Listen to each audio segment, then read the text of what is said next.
할렐루야. 한 주간 평안하셨습니까? 저는 개인적으로 우리가 야드세일을 준비하면서 지지난주부터 토요일 금요일 그래서 계속 무엇인가를 말아 제끼고 썰고 볶고 난리를 피시다 보니까 그 친교실 안에 냄새가 그냥 계속 있어요. 이게 무슨 냄새인지 들어보면 침이 꿀꺽꿀꺽 넘어가긴 하는데 그래서 우리 성도님들 그렇게 보이는 곳에서 또한 보이지 않는 곳에서 애써주시는 모든 손길들에 감사하고 무엇보다 자발적으로 이렇게 준비하시는 모든 발걸음에 하나님이 더욱더 기뻐하시고 은혜 주시리라 믿습니다. 그렇게 애쓰고 헌신하고 힘쓰고 계시니 서로에게 오늘 이렇게 인사 한번 해볼까요? 오늘도 잘 오셨습니다. 또 이렇게 인사하겠습니다. 하나님이 다 아십니다. 네, 여러분들의 헌신과 손길 다 하나님이 아십니다. 오늘은 마가복음 3장 7절에서 19절까지의 본문을 근거로 내 삶의 정체성, 누구로 살아야 할까라는 제목으로 함께 은혜를 나누고자 합니다. 말씀 제목 한번 따라해 보시겠습니다. 내 삶의 정체성, 누구로 살아야 할까? 네. 우리가 지난 마가복음 말씀을 나눴을 때에는 예수님께서 서기관들 또 바리새인들과 많은 논쟁을 하셨죠. 그러면서 마지막 논쟁 가운데서는 바리새인과 해롭다는 사람들이 연합을 하여서 예수님을 어떻게 죽일까 의논하는 그런 시점까지 다다랐습니다. 그래서 그런지 오늘 말씀 7절의 시작을 보시면 예수께서 제자들과 함께 바다로 물러가시니 갈릴리에서 큰 무리가 따르며 라고 말씀합니다. 예수님께서 물러서셨다 라고 말씀을 합니다. 물러서신 것이 헤롯 땅과 바리새인들이 무서워서 도망가신 것이 아니에요. 예수님께서 이 땅에 오신 이유는 본인이 십자가에 못 박히실 것을 이미 알고 계셨기 때문에 그 죽음에 대한 두려움이 있으셔서 피하셨던 것이 아닙니다. 단지 아직 때가 아니었던 거죠. 자신이 아직 잡혀갈, 자신이 십자가에 매달릴 때가 아니었습니다. 예수님께서 이 땅에 오신 이유가 무엇입니까? 하나님의 나라를 선포하시기 위해서, 복음을 알리시기 위해서 오셨는데 아직 그 사역을 온전히 다 감당하지 못하신 시점이어서 그 자리를 잠깐 피하셨다라고 성경에서는 이야기를 합니다. 항상 그렇듯이 예수님이 가시는 곳에서는 사람들이 많이 모이기를 시작을 합니다. 그래서 8절을 보시면 유대와 예루살렘과 이두메와 요단강 건너편과 또 두로와 시돈 근처에서 많은 무리가 그가 하신 큰 일을 듣고 나아오는지라 라고 말씀하십니다. 북쪽이든 남쪽이든 상관없이 사람들이 다 모이기를 시작해요. 그리고 유대인이든 이방인이든 관계없이 사람들이 다 모이기를 시작합니다. 그러면서 그들이 바랬던 것은 무엇일까요? 제가 읽어드리겠습니다. 10절을 보시면 많은 사람들이 고치심으로 병으로 고생하는 자들이 몰려왔다라고 이야기합니다. 병으로 고생했던 자들이 이곳저곳에서 유대인이든 이방인이든 관계없이 다 몰리기를 시작했다라는 거예요. 사람들은 고침받고 싶었겠죠. 그래서 예수님을 찾은 것입니다. 그리고 또 11절을 보시면 귀신 들린 자들도 예수님께서 그들을 고쳐주시기 위해서 그들을 마주하셨고 그들과 함께 하셨다라고 성경에서는 이야기를 합니다. 얼마나 많은 사람들이 모였는지는 모르겠지만 너무나 많이 모여서 예수님을 밀치게 되는 상황이 이르렀던 것 같아요. 그래서 9절 가운데서 이렇게 말씀합니다. 예수께서 무리가 에워싸 미는 것을 피하기 위하여 작은 배를 대기하시도록 제자들에게 명하셨으니 라고 이야기합니다. 사람들이 너무 물밀듯이 밀려드니까 어떻게 합니까? 예수님께서 작은 배를 준비하게 하십니다. 그럼 물가에서 그 위에 올라서세요. 마치 이 강대상처럼 그 작은 배를 강대상으로 여기셔서 거기서 이제 복음을 선포하시고 병든 자들을 고치시고 귀신 들린 자들을 고치시는 그러한 모습이 나타납니다. 얼마나 많은 사람들이 모였을까요? 마치 이곳에 계신 분들처럼 많은 분들이 모이셨다는 거예요. 목회자들 사이에서 이야기하는 것이 있어요. 이미 목회는 여기 계신 한 분이 10분이다. 10분 역할이다 라고 말을 합니다. 그럼 이곳에 지금 엄청 많은 분들이 계신 거 아닙니까? 그렇게 많이 모여 있었다는 거예요. 문제가 있는 사람들, 고통을 받고 있는 사람들, 아픔 있는 사람들이 모여들었습니다. 예수님께서는 늘 그렇듯이 병든 자들을 외면하지 않으셨습니다. 그들을 외면하지 않고 긍휼히 여기시고 고치셨습니다.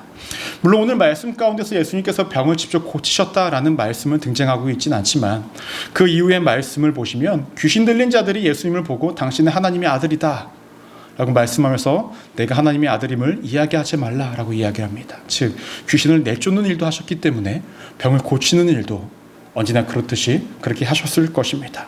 참 재미있는 건 예수님께서 귀신 들린 자, 귀신들이 이야기하는 것을 조용하게 시켜요. 침묵을 명령하십니다. 내가 하나님의 아들인 것을 말하지 말라라고 말입니다. 왜 그러셨을까요? 아직 때가 아닌 거예요. 자신이 하나님의 아들임을 드러날 때가 아직은 아니라는 것입니다. 아직 예수님이 하실 사역들이 아직 많이 남았다라는 거예요. 근데 재미있는 것은 당시의 사람들은요, 예수님이 하나님의 아들이심을 몰랐다는 거예요. 이 귀신들만 알고 있었다는 것입니다. 당시의 사람들은 예수님은 병을 고칠 수 있으신 분, 굉장히 또 흥미로우신 분 정도로만 생각을 했었습니다. 하지만 귀신들은 명확히 알고 하나님의 아들이십니다 라고 고백을 하죠. 여러분, 만약에 이 시대에 예수님이 오신다, 여러분, 그분이 예수님인지 여러분 발견하실 수 있으시겠습니까? 어떠하실 것 같아요? 제 생각에는 쉽지 않을 것 같아요. 왜냐하면 당시의 사람들도요, 예수님이 오시기를, 하나님의 아들인 메시아가 오시기를 간절히 바랬습니다. 근데 눈앞에 있으심에도 불구하고 그분이 예수님인지 구원자인지를 알지 못했다는 거예요. 이 시대에 우리도 예수님을 만나기 위해 간절히 사모하고 있지만 진짜로 나타나신다면 우리가 과연 발견할 수 있을까라는 것입니다. 여러분, 이 시대에 사이비와 이단들이 참 많아요. 그렇죠? 굉장히 여러 가지가 많이 있습니다. 사이비와 이단이 제일 많은 나라 중에 하나가 한국이라고 합니다. 그렇게 예수가 많고, 그렇게 메시아가 많고, 그렇게 구원자가 많아요. 왜 이러한 일들이 발생이 될까요? 우리에게는 아직 하나님의 아들이 어떠한 분이신지 그것을 우리가 분별할 수 있는 눈과 영적 자세가 준비되어지지 않기 때문에 그러합니다. 우리가 예나 지금이나 여전히 필요한 것은 무엇이냐? 단순히 나의 힘겨움과 어려움을 가지고 나와 해결받아야 된다는 것, 이것이 우리에게 필요한 것이 아니라 우리가 영적으로 예수님을 바라볼 수 있는 눈이 있는지, 우리가 말씀 가운데 계신 그 하나님을, 성령님을 우리가 발견할 수 있는지, 그러한 영적 시선과 우리의 믿음의 자세가 필요하다라는 거예요. 언젠가는 우리가 하나님을 마주하게 될 그날이 올 것입니다. 하나님을 앞에 두고도 하나님 어디 계셔? 라고 찾지 않으시는 여러분들이 되시기를 소망합니다. 언젠가 예수님이 이 땅 가운데 오신다고 한다면 여러분들의 믿음의 역량이 예수님을 발견할 수 있는 믿음의 눈과 그 영적 역량을 가지시는 우리 믿음의 성도님들 되시기를 주님의 이름으로 간절히 축원합니다. 말씀을 이어서 보시면요, 분위기가 완전히 바뀌어집니다. 지금까지는 병든 자들, 귀신 들린 자들이 예수님께 나와 고침받은 장면이었다고 한다면 이제는 조금 바뀌어요. 13절 말씀 우리 함께 한번 읽어볼까요? 시작. 또 산에 오르사 자기가 원하는 자들을 부르시니 나온지라 라고 이야기합니다. 예수님께서 자신이 원하시는 자들을 불렀다라고 이야기합니다. 이들이 누구일까요? 예수님의 12명의 제자입니다. 여러분, 구약을 보시면 하나님께서 모세와 마주했던 곳이 어디였죠? 시내산. 그리고 하나님의 말씀이 선포되어지는 곳이 어디입니까? 산이에요. 그렇죠? 오늘도 말씀을 보시면 산에 오르사 자기가 원하는 자들을 부르시고 나아오신지라. 참 유사한 장면 아닙니까? 그렇게 예수님께서 제자들을 부르세요. 그런데 이들이 모인 것은요, 우연히 모인 것이 아니에요. 예수님이 의도적으로 모으셨다라는 거예요. 예수님이 원하시는 자들을 의도적으로 부르셨다는 것입니다. 당시 스승과 제자의 관계는 제자들이 자신이 원하는 스승을 찾아갔다는 것이 일반적이었습니다. 근데 예수님께서는 자신을 찾아오는 자들이 아니라 자신이 원하는 자들을 지정하셨습니다. 그들을 제자로 부르시고 계시다라는 것입니다. 우리도 마찬가지죠. 우리가 구원의 길에 이를 수 있었던 이유가 무엇입니까? 우리에게 믿음이 있기 때문에. 그렇죠? 믿음이 있어서 우리가 구원의 길에 오를 수 있습니다. 이 믿음이라는 것은 누구나 가질 수 있는 것입니까? 그렇지 않죠. 믿고 싶어도 믿어지지 않는 사람이 있어요. 믿는다라고 고백을 하지만 그 안에 진짜 믿음이 없는 사람들도 있습니다.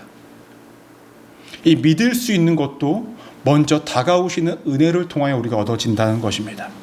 한국에서 사역을 했을 때요, 많은 남편분들과 이야기를 나누고 남성 연합 예배 막 이런 것도 드려요. 드리다 보면 거기에 오셨고 또 주일날 예배를 드리는데요, 몸만 오신 분들이 참 많이 있으십니다. 믿음이 없어요. 아내가 가라고 그래서 간 거고 아내가 가자고 그래서 가신 분들이 굉장히 많이 있습니다. 그런 분들의 특징이 예배 시간에 앉아 계시면 뭐 하실까요? 그리고 옆에서 아내가 툭 치면, 그리고 예배 시간 보면 인사를 그렇게 열심히 하세요.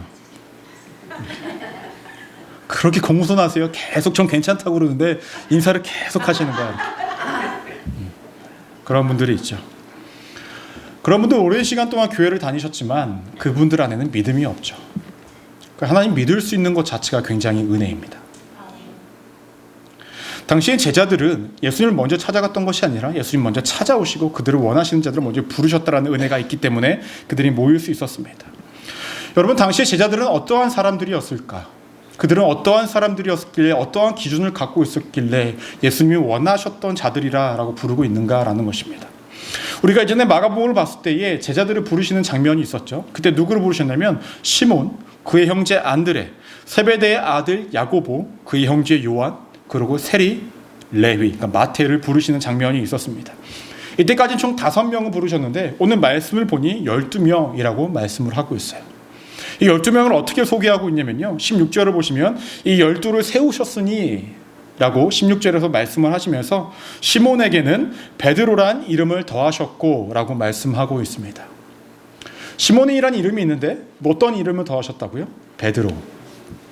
제가 어렸을 때에 성경학교 이제 교회를 다녔을 때에 교회에서 1년에 한 번씩은 꼭 이렇게 성경 퀴즈 대회를 했어요.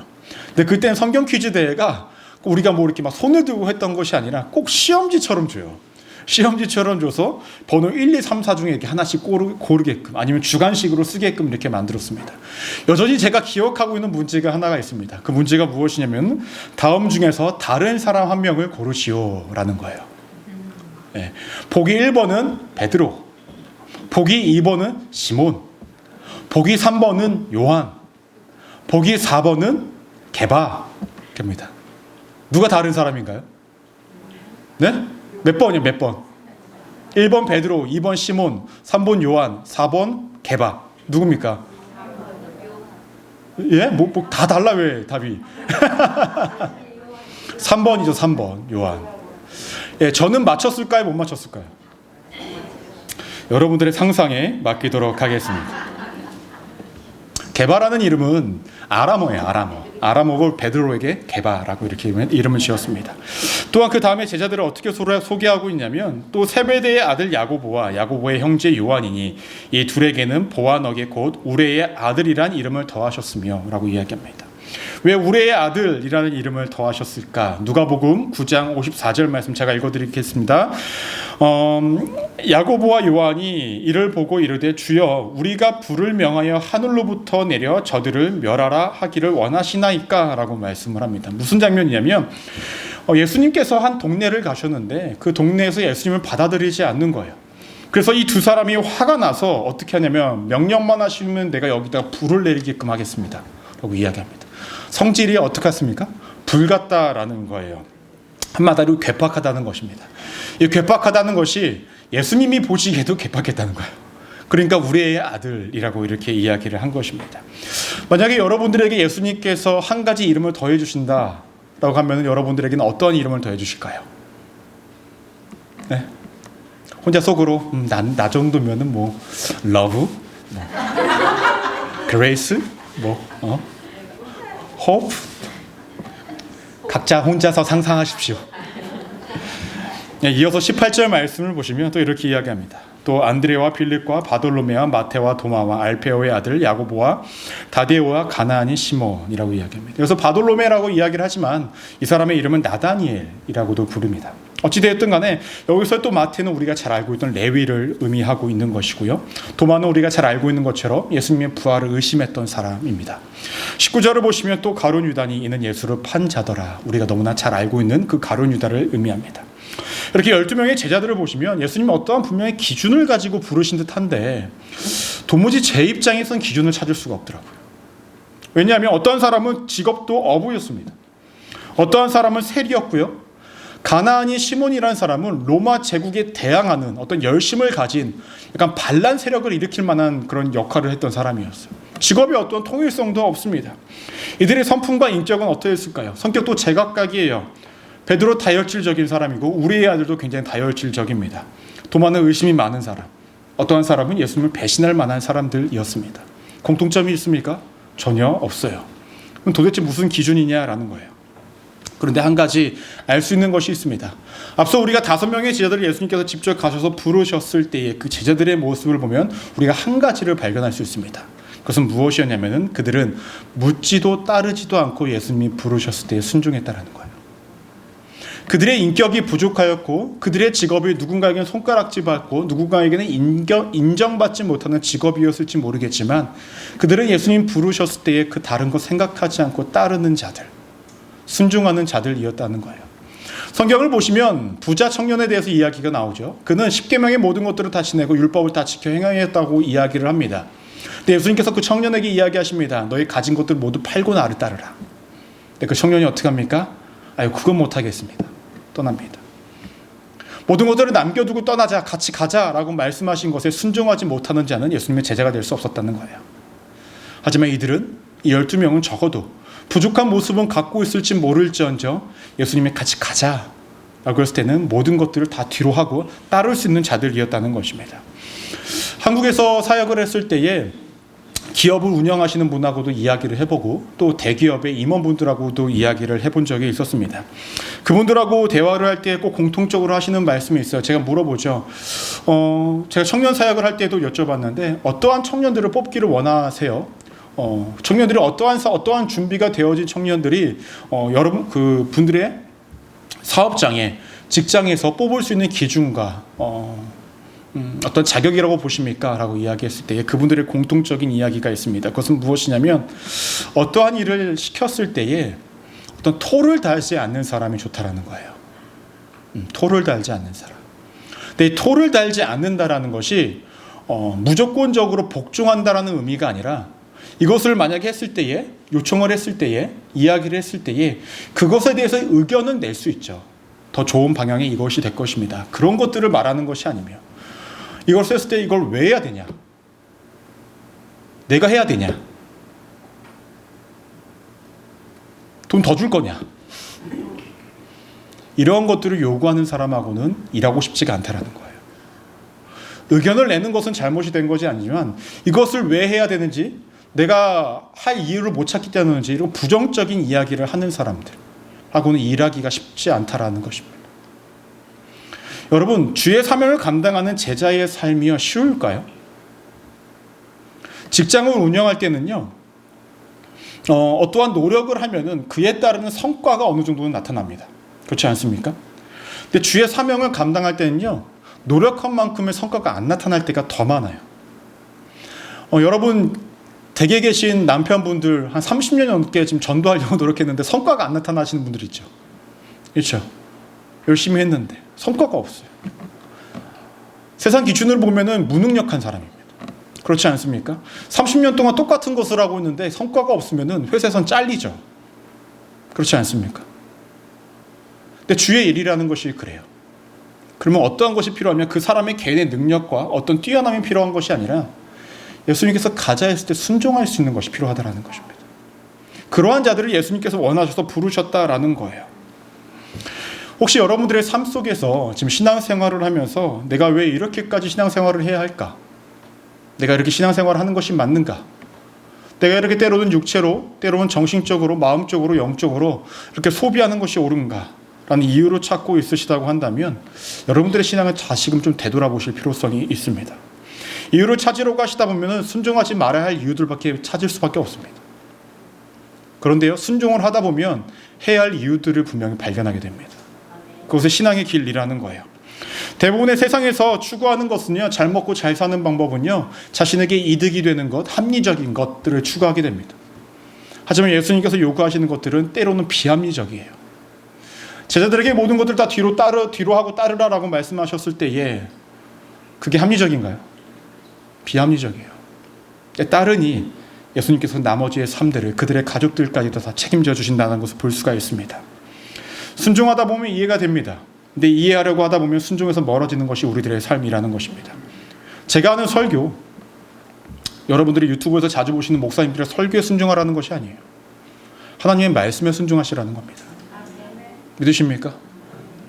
그 순종만 있다면 우리는 하나님의 제자로서의 삶을 살아갈 수 있다는 것입니다. 우리가 오늘 말씀을 조금 더 면밀하게 살펴보고자 합니다. 오늘 말씀은 두 가지 파트로 좀 나눠져 있지 않습니까? 하나는 병든 자들과 그들이 예수님을 찾아온 자들이 있었고요. 또 하나는 예수님께서 제자들을 불러서 그들과 함께 나아가시는 장면이 있었습니다. 근데 이 두 부류의 사람들을 이렇게 구분할 수 있어요. 한 부류는 예수님을 원하는 자들입니다.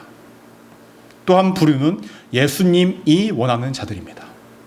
다르게 표현을 하자면 한 부류는 예수님을 필요로 하는 자들입니다. 또 다른 부류는 어떠한 자들이냐면 예수님이 필요로 하는 자들이에요. 구분이 되십니까? 이해가 되세요? 예수님 곁에는 사람들이 늘 많이 있었죠. 제자들도 있었고 많은 무리들도 함께 있었습니다. 하지만 모든 사람들이 예수님이 원하시는 사람들은 아니었습니다. 즉 대부분의 사람들은 자신들의 피로를 채우기 위해서 예수님을 필요로 했던 사람들이에요.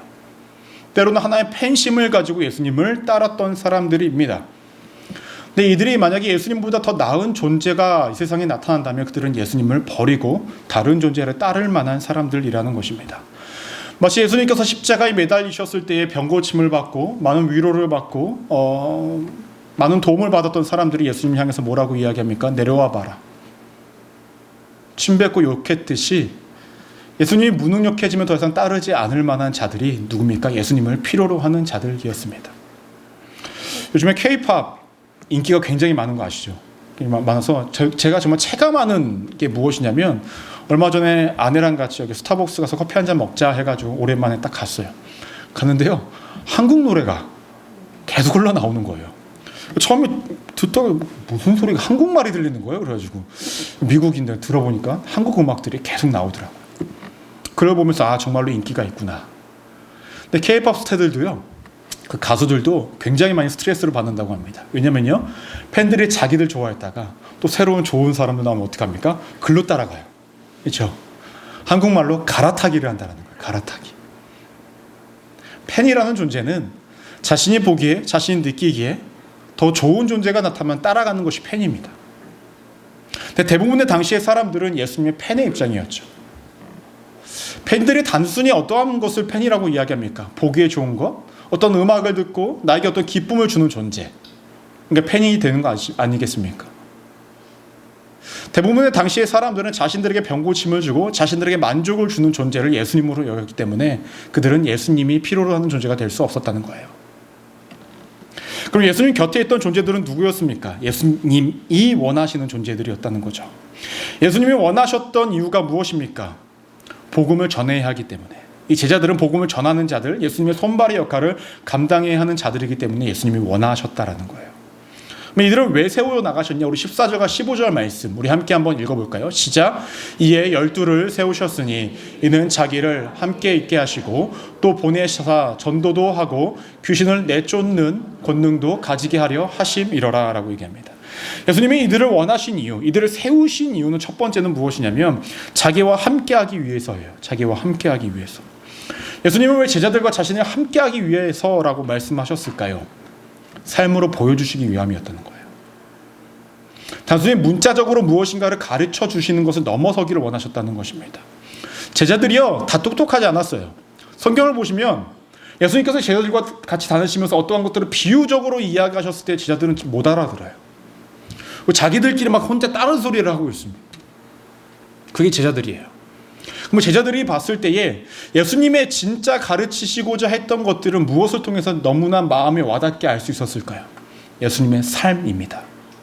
복음을 품고 진짜 하나님의 말씀을 품고 살아가시는 그 삶을 옆에서 볼 수 있으니 그들의 마음에 감동이 있었고 그들의 마음에 기쁨이 있었고 자신들이 어떻게 살아가야 하는지 어떠한 사명을 감당해야 하는지를 명확하게 알 수 있었다라는 거예요. 그래서 자신의 곁에 있게 하셨다는 것입니다. 두 번째는 무엇이냐면 그들을 보내셨습니다. 보내셨어요. 제자들이 자신의 품에만 두신 것이 아니라 그들을 철저하게 보내셨다라는 거예요. 이것은 무엇을 의미할까요? 제자들은요, 예수님이 편하기 위해서 자신의 편의를 위해서 자신의 곁에 두시고자 했던 것이 아니었어요. 그들을 보내시기 위해서, 전도하기 위해서, 병든 자들을 고치기 위해서, 귀신 들린 자들을 고치기 위해서, 하나님의 나라를 선포하기 위해서 제자들을 보내기 위해 그들을 원하셨다라는 것입니다. 여러분, 근데 우리가 잘 생각해보면 제자들이 보냄을 받고 전도를 하고 병고침을 보여주고 나타내는 것을 통하여서 실질적으로 혜택을 받는 사람들은 누구입니까? 제자들입니까? 아니죠. 제자들은 그 도구의 역할을 감당하기 때문에 제자들을 통하여서 선포의 말씀을 듣는 자들, 제자들을 통하여서 병고침을 받는 자들이 혜택을 받는 자들이에요. 그렇지 않습니까? 그럼 여러분 제자가 되시겠습니까? 혜택을 받는 자가 되시겠습니까?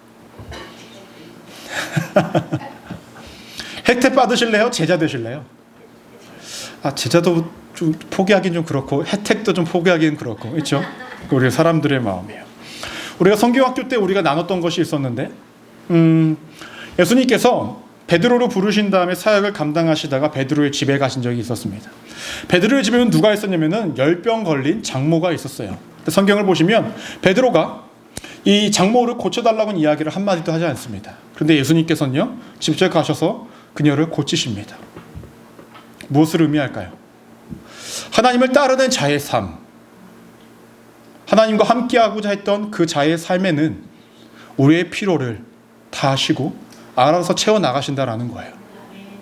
우리가 제자로서의 삶을 살아가면, 이 땅 가운데 우리가 그렇게 역할을 감당하며 살아가면 우리의 피로를 다 하시는 하나님께서 우리의 삶을 먼저 채워나가십니다. 그리고 우리를 통하여서 복음을 모르는 자들, 또 힘겹고 어려운 사람들을, 그들을 주의 길로 인도하시고자 하는 역할도 감당하게 하신다라는 것입니다.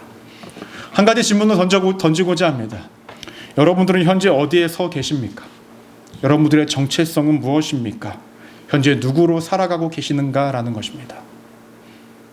우리는 많은 사람들 가운데 살아가고 있다 보니까 많은 사람들이 있는 곳에 있으면 우리는 안전하다고 생각을 합니다. 그것이 바르다라고 생각을 해요. 마치 당시에 많은 무리들이 예수님 앞에서 고침받고 병고침을 받고 문제를 해결받았던 그 사람들처럼 그 무리에 있으면 나는 옳고 나는 바르다라고 생각을 합니다. 하지만 예수님께서는 그들을 원하셨던 것이 아니라 따로 12명을 부르시고 원하시지 않으셨습니까?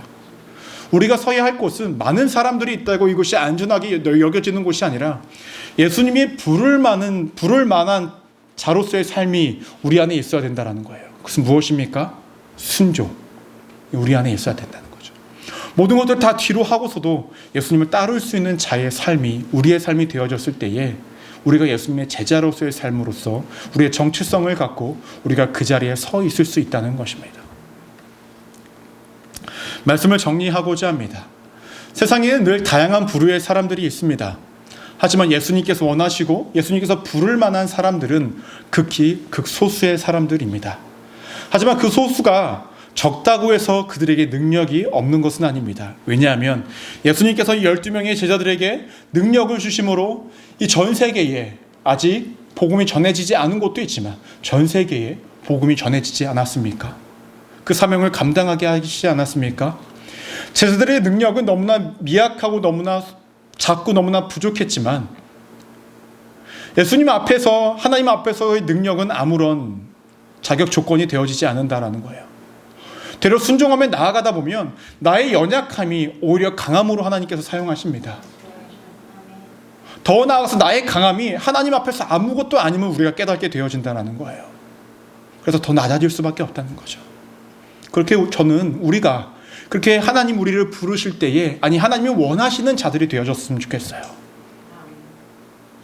그저 좋은 게 좋은 거라고 많은 무리들 사이에서 껴서 눈치 보면서 대충 혜택이나 받고 살자, 이런 믿음 말고 그냥 이 자리에 오셔서 기도 응답이나 받고 이 세상 살 때 건강하게 조금 풍족하게 넉넉하게 살면 됐지, 내가 뭘 더 바라냐 라는 마음으로 살지 마시고 그 모든 것들을 하나님께서 옵션으로 알아서 채워주시는 부분이니 정말로 여러분들의 삶 가운데에 예수님이 원하시고 부를 만한 자들의 삶을 살아가시기를 바랍니다.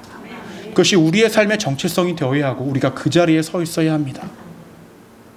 우리 순복음 소망교회 작지만 작은 교회가 아닙니다. 왜냐하면 하나님이 함께 하시면 너무나 큰 역사를 일구어낼 수 있는 믿음의 교회이기 때문에 그러합니다. 세상이 봤을 때에 저 교회가 무엇을 할 수 있어? 아니요, 하나님이 하십니다. 여러분들이 그런 도구가 되기를 원하십니까? 우리 옆에 분들하고 이렇게 인사하시겠습니다. 당신은 하나님의 아름다운 제자이십니다.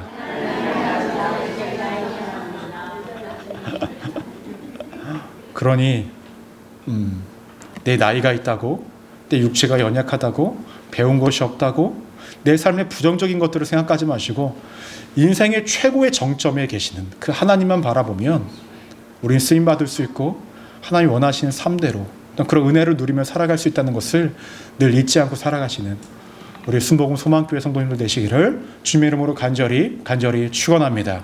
기도하시겠습니다.